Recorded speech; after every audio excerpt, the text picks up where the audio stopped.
Hi, my name is Oliver Helm and this is my Unit 2 presentation.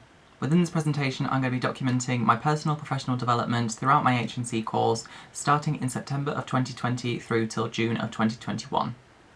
I'm going to start off this presentation back in September when we started Term 1, where we first had delivered Unit 1, the Performing Arts Industry, Unit 2, Professional Development, Unit 22, Stagecraft and Unit 25, Special FX. The format I have chosen to document my professional development is via blog posts on my website.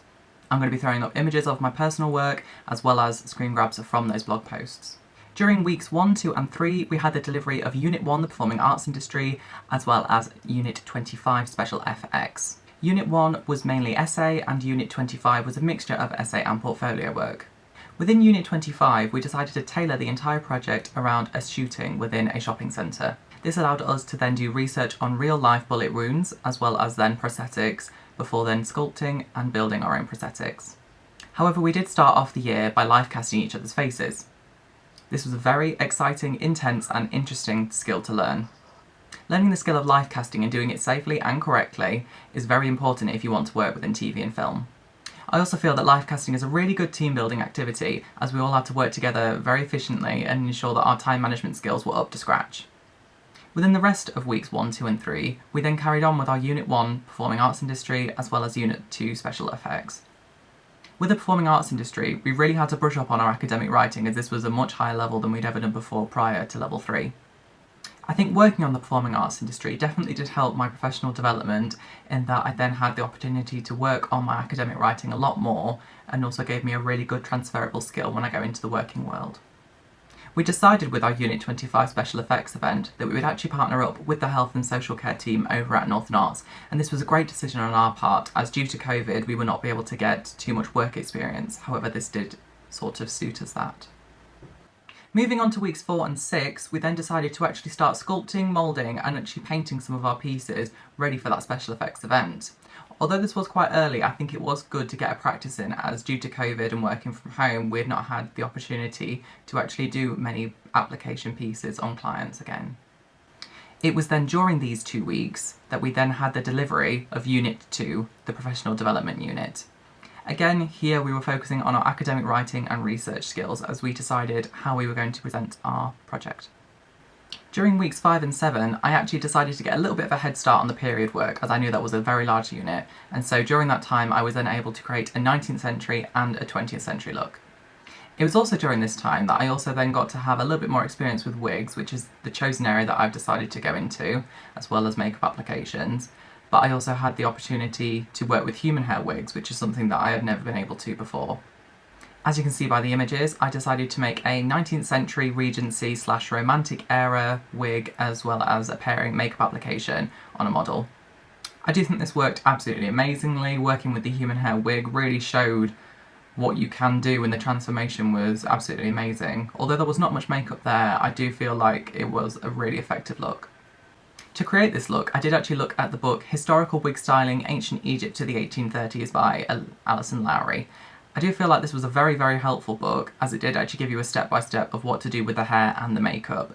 It was also during these weeks that I then decided to do a 20th century look as well, where I decided to go for a 60s graphic liner look.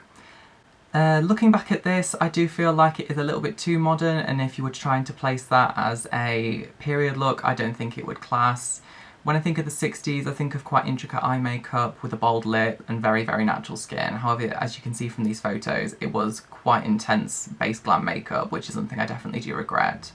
Moving forwards, I think if I were to redo this look, like I said, I'd probably do much more of a lighter base and use something like airbrush, or just use something a little bit less full coverage. I do, however, think the eye look was quite good. I think it did kind of replicate the 60s. Although looking back at it, I wish I did do some underlay lashes as that would really push that 60s look. However, with the hair and accessories and the outfit, I think it did work really, really well. I think when thinking about that 20th century makeup application, I think I did kind of follow the trends a little bit too much because as an artist, it is quite good to be current and also look at trends and what's popular to then also just keep up with everyone else around you. I think it is very important to be commercially aware of industry trends to then keep up and keep getting those gigs and keep staying relevant, because if you carry on doing what you're doing now, you're never going to progress and you're never going to develop your skills.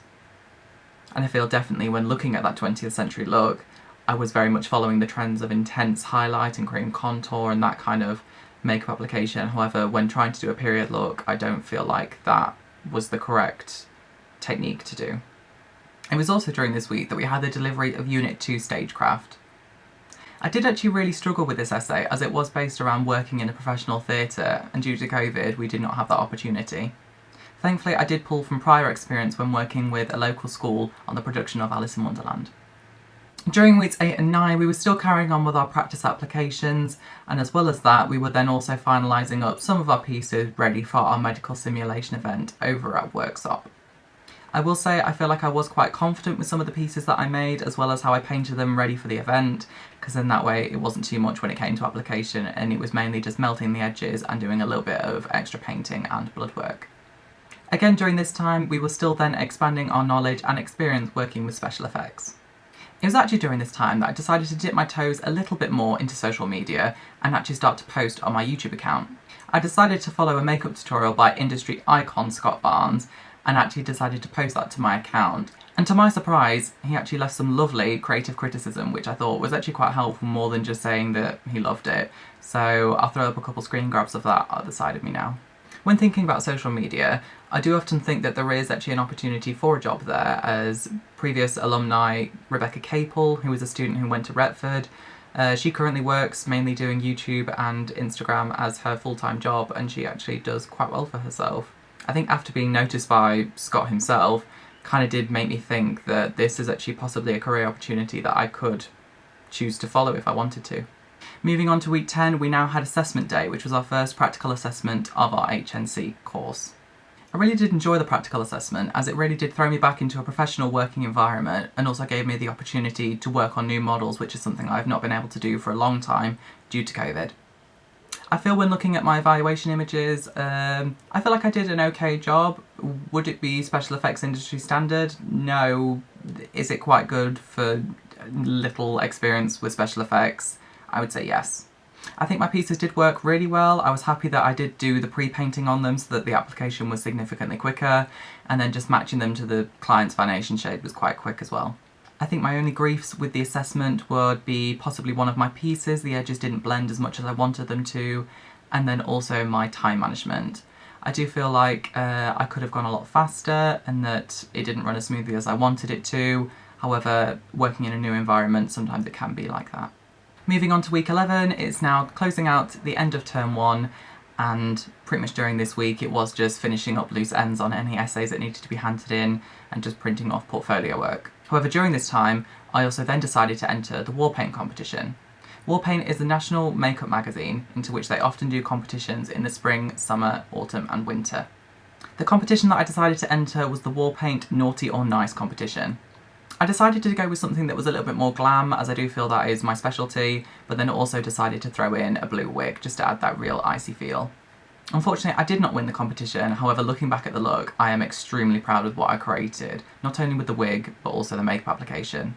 This was actually the first time I'd ever used rhinestones within a look, and I feel like it has definitely started a very bad addiction. Moving on to term 2 now, we now had the delivery of Unit 21 Communications Production, which was an essay, Unit 27 Costume Creation, which was essay and practical, and finally Unit 31 Period Hair and Makeup. Unfortunately, due to the COVID pandemic, we did then have to work from home for the entirety of this term, and so we made a decision to push back Unit 27 Costume Construction into the third term so that we could complete it on site when we had all the materials and resources needed. Moving on to week 12, we did have the delivery of Unit 21 Communication Production and Unit 31 Period. Unfortunately, due to technical issues and working from home, we actually did not have any practical session that week, and so we mainly just went through the brief for each one and started to work on our essays and project portfolios bit by bit. Moving on to weeks 13 and 14, we then actually did decide to work on our medieval looks, so we started working with some wigs and also some makeup to actually create our first period look. I did actually find this really interesting, obviously wigs being my specialist area. I did find this really fun to actually do, and also to create a full makeup and a full look all together with hair and makeup. Looking at this look, I'm pretty happy. I don't think I have any negative comments about it. I do think that the hair and makeup went really well together and actually did kind of resonate with the research that I'd done of medieval portraits, and also just generally how they were described and predicted, and also looking at social economic factors which actually influenced the looks of the time. I think looking at that medieval look, I would say that yes, it is kind of industry ready, comparing my skills to industry standard. I think if I were given a model and also the resources to have, let's say, silicone brow blockers rather than having to glue down my own personal eyebrows, however that is also a skill I currently have, I do think that it is possibly ready for industry standard and that it was a very well received look by my tutors and also on social media. During this time, I actually then decided to put myself forward to actually do a makeup application for some level 1 beauty students. For this, I decided to just do a general makeup application with also the inclusion of a winged liner and false lash, as this was something that they kind of had to focus on and also learn how to do. I think this was actually a really good opportunity for me to do something like this, as recently getting a job with the college, I feel like I might actually possibly want to go into education and actually teach the course that I'm currently doing, and so I think having little opportunities like that was definitely something that improved my professional development and also gave me obviously opportunities and experience on delivering and also teaching towards some students. During weeks 15 and 16, I carried on with my Unit 31 period looks. For my 18th century, I decided to do a more modern take on an 18th century look, opposed to a more authentic period look. I do regret that in some sense, as it does stand out from the rest of my looks with it having a more modern makeup application and special effects appliances. But I do think overall it was a polished and refined look which does stand out in my portfolio. During week 16, I also completed my 21st century look. I decided to go for a drag look, as I believe that drag has become more mainstream within the 21st century and it deserves to have a spot within period work. I was inspired by vintage drag queen makeup worn by queens like Violet Chachki, and also looking at inspirations of Jessica Rabbit and the 1930s with stars like Marlene Dietrich. I do feel like this look did look really good, and I was actually really happy with the way it turned out. I think it definitely did achieve what I wanted it to achieve, which was something that was quite drag and high fashion, but then also had the nod to vintage. I think looking at it, it was a little messy, the wig. I feel like it could have been done a lot better, but as I was saying before, I've not had too much experience with wigs, although I do enjoy doing them. However, I do think with a little bit more finessing of technique, I feel like I definitely could be there and create a very polished piece of work. When posting this look onto my social media page, I was actually noticed by NYX Cosmetics and actually had the privilege of being able to be featured on their website, which was something that I was extremely starstruck and flattered about, and I think it was also kind of pushing that career opportunity in that if I did carry on making content of that level and posting it to my social media page, I could possibly pursue social media as a career. It was also during this time that I decided to up my game when it came to my face charts, as I feel when I looked at my Unit 25 work, I wasn't happy with the way that my face charts looked.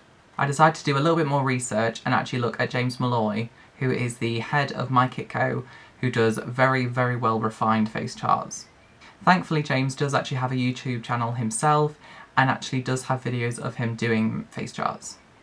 After watching some of his videos and working along with him, I actually have been able to create very well refined face charts that really do bring it up to that HNC, HND level that I am looking to achieve. During weeks 18 and 19, I carried on working on Unit 31 and tried to bash out a couple more looks.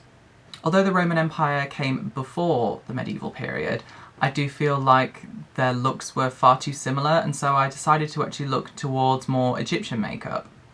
Unfortunately, due to budgeting and actually working at home, I'm not 1000% happy with the way this look turned out. I do feel like the wig does look very inexpensive, quite simply because it was. However, I do feel like the eye and the lip and the general makeup that went with it does work very well. Of course, not being able to have costume as well was very much a downfall of the look. However, I do feel like if you were to look at that, you would know that it was an Egyptian style look.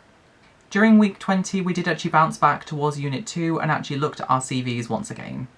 For Unit 2, it did require submission of a CV, and so having this session I felt really did actually help our professional development by looking at someone else who looks at CVs quite a lot and also show what we've currently got for them to be able to give us some pointers on where we could go from there. In the afternoon, we then did have a visit from guest Tanya Noor, who is an industry professional who works in theatre and specifically actually worked on The Phantom of the Opera. She gave us some exclusive images and behind the scenes of The Phantom of the Opera, and also then did a demo for us before then answering a Q&A if we had any questions for her. Tanya decided to do a demo on ageing makeup and actually showed us how to create the highs and the low points of the face using just crease paints, which I thought was really interesting. Moving on to weeks 21 and 22, I finally decided to do the final look of my Unit 31 project, which was actually a 17th century male look. I decided to kind of do something a little bit more alternative and actually decided to do a male instead of doing a female for this project, which nobody else had actually thought to do. On week 21, I mainly focused on practicing the beard application with the help of my tutor, and then onto the second week, I then did the full look and completed it. When looking at that look, I'm immensely proud of it. I think it turned out absolutely amazing, and the transformation, I mean, you can quite clearly see the transformation, and it looks great. And it's because of this look I've been contacted by a period production company in my local area who actually want to work with me over summer, which is really good and actually great to hear about. So I think that alone kind of does show that my skills are of industry standard if people are reaching out and thinking that yes, this person, we want to work with them. Moving on to week 24 now, we now had the delivery of Unit 27 costume construction, as that was not done over term 2 due to COVID, and also mopped up anything else that was left over from term 2. I did end up modelling for another student, and so I did not get too much done that day. However, I also did get a practice makeup application in on another student of a simple kind of bridal look.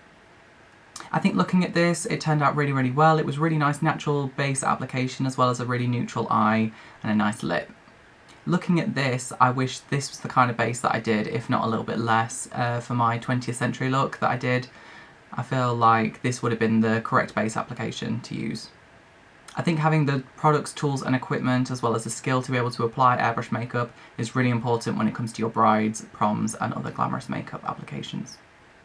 I only say this mainly because of commercial awareness and making sure that you know your target audience and what you're kind of skilled as and what you put out on your social medias and represent of you as an artist, and I think showing that I can also offer this service is something really good.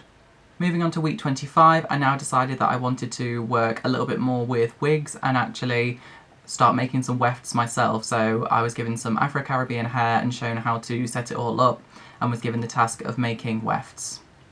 I also thought, well, I have all my wig kit, I will actually trim a wig that's needed cutting for a while. I somewhat did butcher it at one point, and so I just needed a little bit of help from my tutor and just kind of a little bit of direction on how to cut it correctly to try and fix the mess that I had made. I was really happy with the final outcome, and I think having that practice and skill of hairdressing and going back to those basic techniques is really important at times. Moving on to week 26, I decided to dive headfirst into costume construction and actually spend a lot of the weekend and also within the week just pretty much putting my outfit together. I started out by looking at the body form and draping material onto it and kind of constructing the shape that I kind of wanted. After draping the fabric onto the body form and kind of getting the shape that I wanted, I then actually took all that fabric off, making sure that any seams were pressed and making sure that any bits of fabric were sewn together before then laying that onto pattern paper and drawing around it. But yes, after putting this all onto pattern paper, I then cut all those out before then cutting out my final fabric.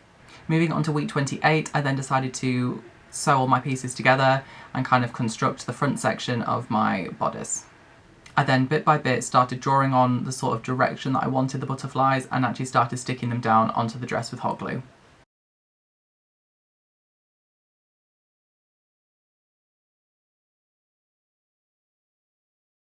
Moving on to week 29, I finally finished costume construction and did a pairing, fashion and editorial hair and makeup application. I'm extremely happy with the way these turned out. I think it was a perfect nod to the original garment and original runway with the shoes and also the hair, and I feel like I really did kind of put my own spin on it by doing a more creative makeup and also doing a different section of hair at the back. Although nobody has reached out to me as an artist about this garment and said, wow, we would like to employ you, I definitely think this is something that I have really enjoyed and possibly something that I would like to pursue as a career. And so I am at the end of my reflections and the end of my presentation. I think with a couple of offers that I've got, especially from Crow's Eye Period Production Company, as well as then possibly pursuing social media, I think I do have somewhat a couple employability opportunities. However, I think for right now, with the world being the way it is and being quite unexpected with the current pandemic, I think I just need to keep building on myself, building on my skills, and keep pushing for that amazing industry standard that I feel like I am hitting. I feel like I definitely am there, but yes, you can always push yourself and strive for better and do more. Thanks ever so much for watching.